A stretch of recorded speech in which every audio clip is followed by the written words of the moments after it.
ધોરણ 10 અને 12ની બોર્ડની પરીક્ષાઓ શરૂ થઈ રહી છે। સુરત શહેરમાં હજારો વિદ્યાર્થીઓ આ પરીક્ષામાં બેસવાના છે।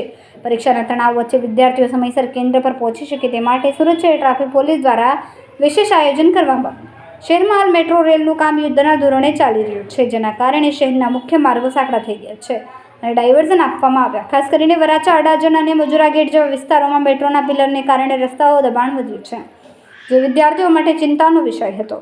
પડકારને પહોંચી વળવા માટે સુરત ટ્રાફિક પોલીસ દ્વારા જે વિસ્તારમાં મેટ્રોનું કામ ચાલુ છે ત્યાં 80 જેટલા વધારાના ટ્રાફિક પોલીસ જવાનોને સ્પેશિયલ ડ્યુટી આપવામાં આવી। પોલીસ દ્વારા ખાસ હેલ્પલાઇન નંબર 74 34 09 55 55 જાહેર કરવામાં આવે। વિદ્યાર્થીઓ કે વાલીઓ આ નંબર પર કોલ કરીને મદદ માંગી શકશે। આ ઉપરાંત જો આ નંબર વ્યસ્ત હોય તો તાત્કાલિક 100 અથવા 112 પર ડાયલ કરી શકશે। જી સર, વિદ્યાર્થીઓ માટે ખાસ સુવિધા છે। સુરત શહેરના પોલીસ કમિશનર શ્રી અનુપમસિંહ ગેહલોત સાહેબની સૂચના અને માર્ગદર્શન પ્રમાણે સુરત શહેર ટ્રાફિક પોલીસ દ્વારા જે 10મા અને 12મા બોર્ડના વિદ્યાર્થીઓ કોઈ કારણોસર એમના પરીક્ષા કેન્દ્રો પર સમયસર નથી પહોંચી શકતા, એ સમસ્યાને નિવારવા માટે સુરત શહેર ટ્રાફિક પોલીસ દ્વારા સરકારી વાહનો શહેરના મોટા જંકશનો ઉપર અમારા ટ્રાફિકના માણસો દ્વારા આ રીતે હોલ્ટ રહેશે અને જે વિદ્યાર્થીઓ સમયસર નથી પહોંચી શકતા એમને અમે સરકારી વાહનો અને માણસોની મદદથી સમયસર એમના પરીક્ષા કેન્દ્રો પર પહોંચાડવામાં મદદરૂપ થઈશું।